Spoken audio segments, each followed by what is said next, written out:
funny because Lance now says, this was meant to be your mindfulness and meditation. And you've turned it into like something you do every single day and can't live without it. And I'm like, well, it's just the way it is.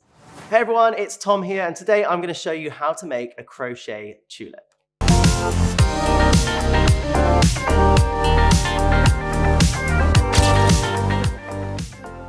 For the tulips, I'm going to be using some Paintbox Simply Chunky yarn. You can use whatever color you want, really. It's up to you, and that's where you can get creative. But whatever size hook it says to use on the back, go down a size and a half. Because we're going to be working in the round, there are two ways to be able to start this off. If you know how to make a magic ring, go ahead and make a magic ring. I'm going to show a more beginner-friendly way to start this. We're going to make a slip knot. So we're going to take the end of our yarn, we're going to make a loop like so.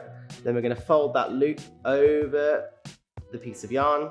And then as you can see, it's made like a circle with a line through it. So we're going to scoop up that middle line with your hook, and then you're going to just pull those two ends, and therefore you'll be able to make a slip knot, and you just pull it to the end of your hook. If you've made a magic ring, great.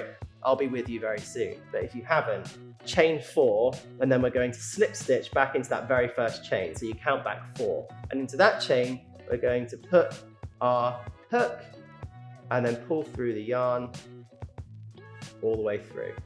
And that has made like a circle of chains. So you've got your chains and you've got like this space that remains in the middle. My mum loves purple, which is why I learned how to make the lavender, because the lavender was like a really cute little gift to be able to give her. So that was the reason why. I had a little play with making some flowers. For the people that have made a magic ring, you can join with me now. We're all in the same place. We're going to chain 1, like so, and we are going to make 10 single crochets into this middle space. So we're going to put our hook into the middle. We're going to pull the yarn through the middle. You've got 2 loops on your hook. Then you're going to yarn over and pull through both loops. So we're going to do 10 of those through the middle space. Yarn over, pull the yarn through. You've got 2 loops on your hook. Yarn over, pull through both. So we're going to do the same thing again. Into the space, yarn over, pull the yarn through. You've got 2 loops on your hook. Yarn over, pull through 2 loops. You're going to continue around until you have 10.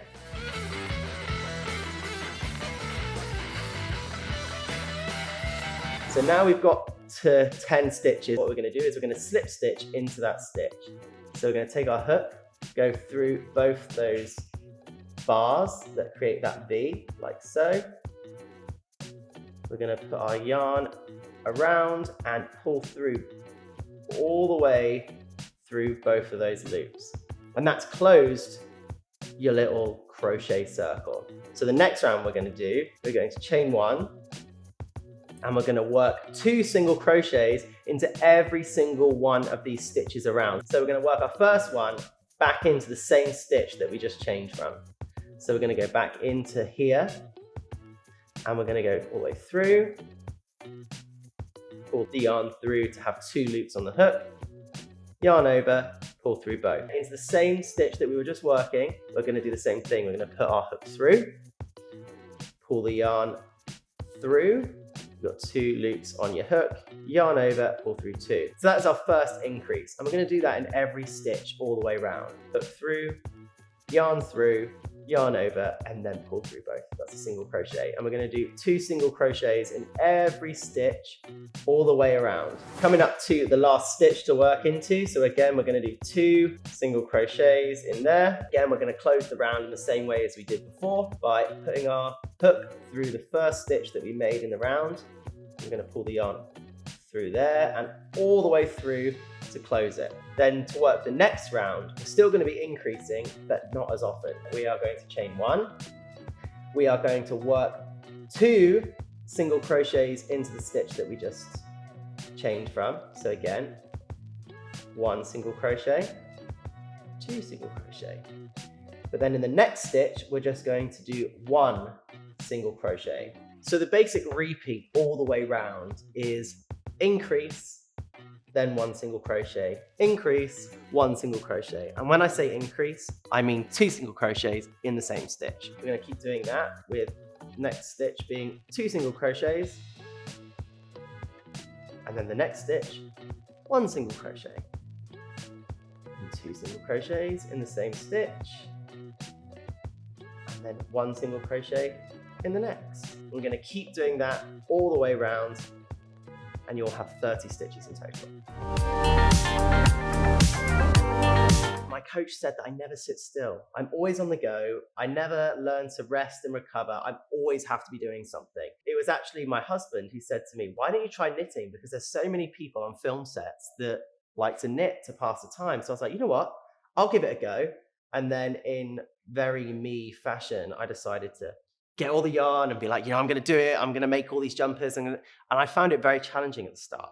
But it was something that once I got the hang of it, it was like something suddenly clicked. And I was like, this is for me. I love this. It's funny because Lance now says, this was meant to be your mindfulness and meditation. And you turned it into like something you do every single day and can't live without it. And I'm like, well, it's just the way it is.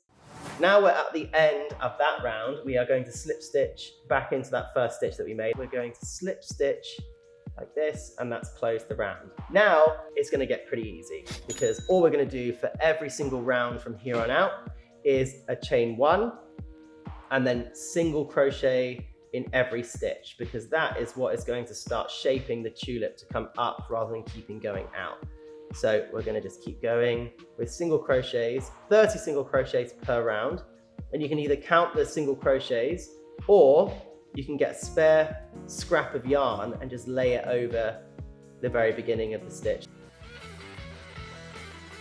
As you can see, we are coming up to the end of the round and we're going to do our final stitch like so. As you can see, this is where we are going to join. So through this stitch, all we're going to do is slip stitch again like we have done on every other round to join. And you can already see how it's starting to curl up a little bit, and that'll only continue the further up we go. Replace this yarn marker by doing a chain 1 and then replace the yarn again.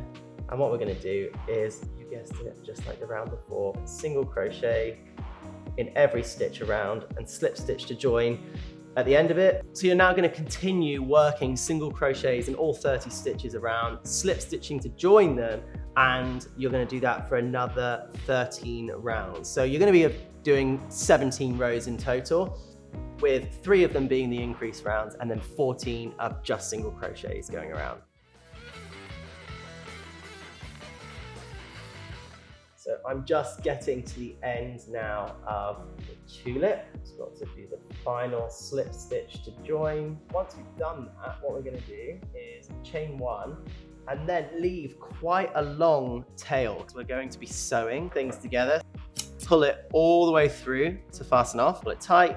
Now the fun part, we've created this little cup-like thing. So you can use teddy bear stuffing, but what I like to do is use scrap yarn from all of the ends of things that I cut off, and you can just stuff them into it because it does the same thing, because you're not going to see what's on the inside. Not too full because you don't want it to be sticking out, but enough to be able to have the tulip hold its shape. See, now it's got that firmness to it that it's not going to go anywhere. Now to make the top of the tulip, get that long tail that we left and add your darning needle on. We're attached. Try and get it so that you fold your tulip so that the cast off bit is right in the middle. Put your darning needle through to the other side to kind of fold it in half and hold that in place. Again, just do that twice just to make sure that it's definitely secured.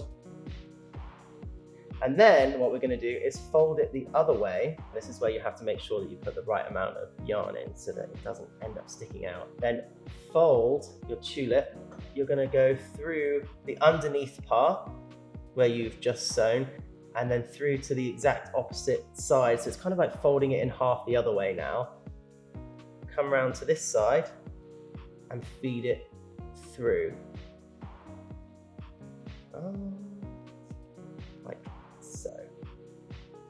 And that is going to create the top of your tulip shape. You've basically folded it in half twice, but only sewing it in the middle parts. And if you want to be extra, you can just seam it up the sides as well. like so that there's no openings. Again, this isn't an essential part to it. It just makes it look a little bit neater, but just make sure that you try and hide the bit that you're sewing because you don't want to see where you've been sewing. To hide the final tail, what I like to do is take the darning needle, put it right through the middle, all the way down so that it comes out the bottom like that, and then just pull it through.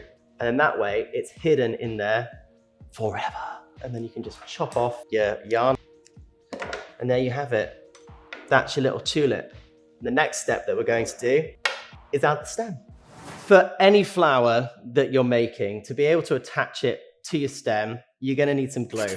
And you're gonna need some green yarn or string or whatever you've got to be able to give it a bit of a yarny effect on the stem. There's multiple ways of doing this. You could do it all the way down, but I don't like having loads of glue everywhere. So I wrap around the bottom end first. You